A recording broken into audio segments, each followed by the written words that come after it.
गणनायकाय गणदैवताय गणाध्यक्षाय धीमहि गुणशरीराय गुणमण्डिताय गुणेशानाय धीमहि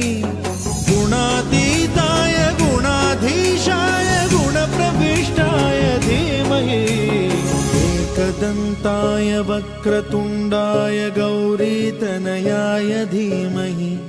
गजेशानाय भालचन्द्राय श्रीगणेशाय धीमहि एकदन्ताय वक्रतुण्डाय गौरीतनयाय धीमहि गजेशानाय भालचन्द्राय श्रीगणेशाय धीमहि गानचतुराय गानप्राणाय गानान्तरात्मने गानोत्सुकाय गानमत्ताय गानोत्सुकमनसे गुरुपूजिताय गुरुदैवताय गुरुकुलस्थायिने गुरुविक्रमाय गुह्यप्रवराय गुरवे गुणगुरवे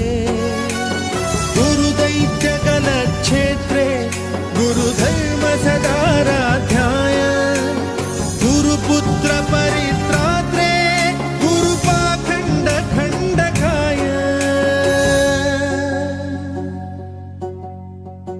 गीतसाराय गीततत्त्वाय गीतगोत्राय धीमहि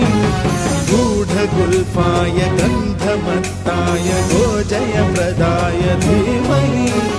गुणातीताय गुणाधीशाय गुणप्रविष्टाय धीमहि एकदन्ताय वक्रतुण्डाय गौरीतनयाय धीमहि